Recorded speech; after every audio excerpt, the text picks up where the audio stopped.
ഓം നമോ ഭഗവതേ വാസുദേവായ.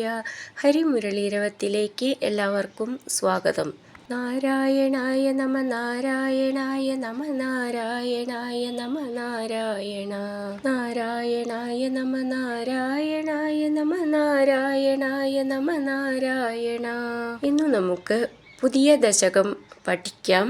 ദശകം 47 ഉലൂഖല ബന്ധനം. ഈ ദശകത്തിലും ഉണ്ണിക്കണ്ണൻ്റെ വികൃതികളും അതിന് അമ്മ യശോദ നൽകുന്ന ശിക്ഷയും വർണ്ണിക്കുകയാണ് ഭട്ടതിരിപ്പാട്. അമ്മ യശോദ ഉണ്ണിക്കണ്ണനെ ഒരു ഉരലിൽ കെട്ടിയിടുന്നതാണ് ഇതിൽ വർണ്ണിക്കുന്നത്.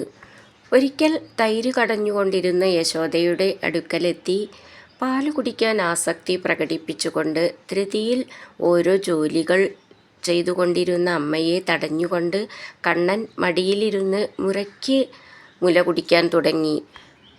മടിയിലിരുന്ന് സ്നേഹത്തോടെ പാല് കുടിച്ചുകൊണ്ടിരിക്കുമ്പോൾ അത് മുഴുവനാക്കാൻ അവസരം കൊടുക്കാതെ പാൽ തിളച്ച അടുപ്പിൽ തൂവുന്നത് കണ്ട യശോദ അടുക്കളയിലേക്ക് ഓടിപ്പോയി. പകുതി കുടിച്ച് അതിൻ്റെ രസം ആസ്വദിച്ചിരിക്കുമ്പോഴാണ് യശോദ അങ്ങനെ ചെയ്തത്. കണ്ണനാകെ ദേഷ്യം വന്നു. അടുക്കലിരുന്ന കടകോലെടുത്ത് തൈർ കുടത്തിന് ഒറ്റ അടി. കണ്ണൻ കലം തല്ലിയുടച്ചപ്പോഴുയർന്ന ശബ്ദം കേട്ടുകൊണ്ട് യശോദ ഓടിയെത്തിയപ്പോൾ കൃഷ്ണൻ്റെ കീർത്തി പോലെ ഭൂമിയിൽ പരന്നു കിടക്കുന്ന തൈർ കണ്ടു. വേദമാർഗത്തിലൂടെ അന്വേഷിക്കപ്പെടുന്ന പരമാത്മരൂപമായ അങ്ങയെ നോക്കിയിട്ടും കാണാതിരുന്ന യശോദ കോപിച്ച് ദൃഷ്ടി പായിച്ചപ്പോൾ ഒന്നും സംഭവിക്കാത്ത പോലെ ഉരലിലിരുന്ന് പൂച്ചയ്ക്ക് വെണ്ണ കൊടുക്കുന്നതായി കണ്ടു. യശോദ ഭയാഭിനയം കൊണ്ട് മനോഹരമായ മുഖത്തോടു കൂടിയ ഭഗവാനെ കോപിച്ച മുഖത്തോടു കൂടി പിടിച്ചു വലിച്ച് സഖിമാരുടെ മുമ്പിൽ വെച്ച് തന്നെ കെട്ടിയിടുവാൻ കയർ കയ്യിലെടുത്തു. സജ്ജനങ്ങൾ ബന്ധുവായി കരുതുന്ന ഭഗവാനെ യശോദ ബന്ധിക്കുവാൻ ആഗ്രഹിച്ചു. കയർ എത്ര കൂട്ടിക്കെട്ടിയിട്ടും 2 അങ്കുലം നീളം കയറിന് പോരാതെ വന്നു.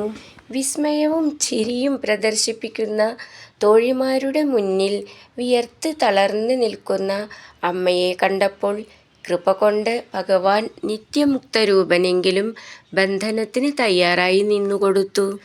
ഉരലിൽ തന്നെ ബന്ധനസ്ഥനായി കുറച്ചു സമയം കഴിച്ചുകൂട്ടുക എന്ന് പറഞ്ഞ് യശോദ ഭവനത്തിനുള്ളിലേക്ക് തന്നെ പോയി.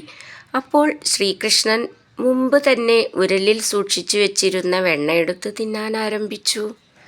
ആശാബദ്ധയായ യശോദയ്ക്ക് പോലും ബന്ധവിമുക്തന്മാർക്ക് പ്രാപിക്കാൻ കഴിയുന്ന അങ്ങയെ സിദ്ധിക്കാൻ കഴിഞ്ഞു.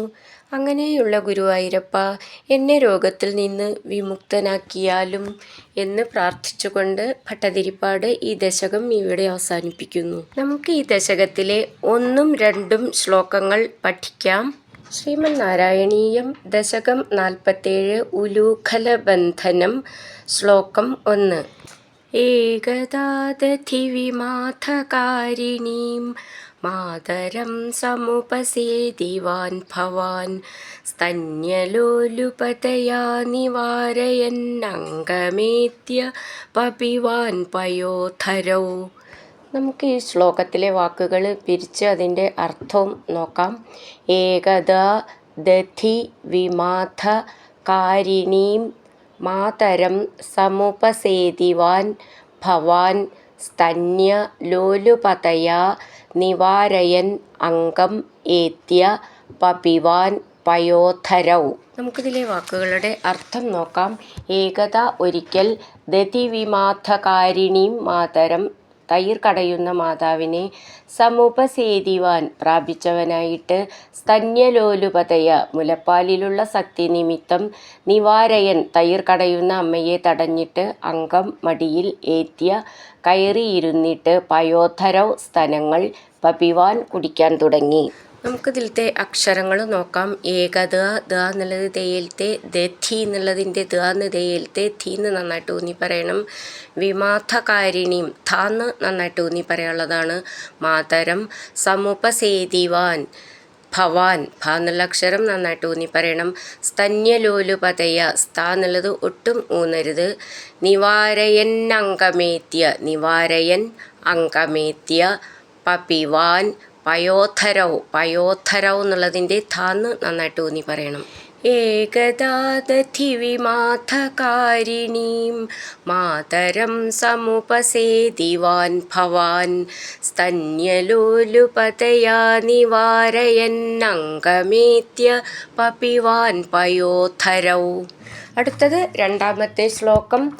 അർത്ഥപീതകുജകുഡ്മളേ ത്വയി സ്നിഗ്ധഹാസമധുരാനനാംബുജേ ദുഗ്ധമീശദഹനേ പരിസൃതം ധർത്തുമാശു ജനനീ ജഗാമതേ.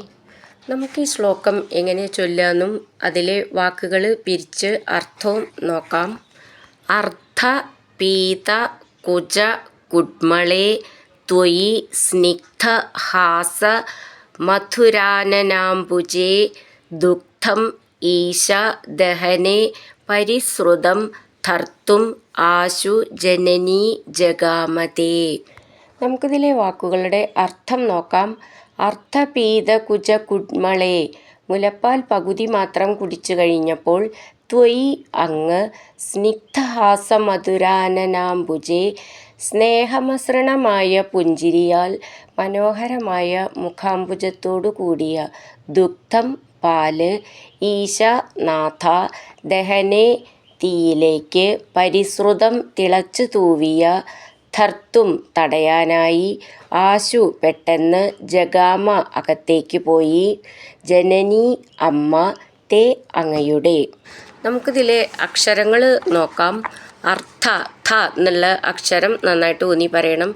പീത കുച ച എന്നാണ്, ജ എന്നായി പോവരുത്. കുഡ്മളേ ഡ് എന്നുള്ളത് ട ഠ ഡ മൂന്നാമത്തെ ഡ എന്നാണ്. കുഡ്മളേ ത്വയി ത്വ നാവാള ചിഹ്നം ശ്രദ്ധിച്ചോളൂ. സ്നിഗ്ധ ഥ എന്നുള്ള അക്ഷരം നന്നായിട്ട് ഊന്നി പറയണം. ഹാസ മധുരാനനാംബുജേ മധു എന്നുള്ള ധൂന്ന് നന്നായിട്ട് ഊന്നി പറയണം. ആനനാംബുജേ രണ്ടും ന എന്നാണ് ഉച്ചരിക്കേണ്ടത്. ദുഗ്ധം ധം എന്നുള്ള അക്ഷരം നന്നായിട്ട് ഊന്നി പറയണം. ഈശ ദഹനേ ദ എന്നുള്ളത് ദയിലത്തെ. പരിസൃതം പരിസൃതം ധർത്തും ധ എന്നുള്ള അക്ഷരം നന്നായിട്ട് ഊന്നി പറയണം. ആശു ജനനീ വള്ളി നീട്ടിയിട്ട്, ജഗാമ തേ നീട്ടിയിട്ട് അങ്ങനെ നിർത്താം. അർത്ഥപീതകുജകുഡ്മളേ ത്വയി സ്നിഗ്ധഹാസമധുരാനനാംബുജേ ദുഗ്ധമീശദഹനേ പരിസൃതം ധർത്തുമാശു ജനനീ ജഗാമതേ. ഹരിനാരായണ ഗോവിന്ദ ജയ നാരായണ ഗോവിന്ദ. ഹരിനാരായണ ജയ നാരായണ ഗോവിന്ദ ഗോവിന്ദ ഗോവിന്ദ.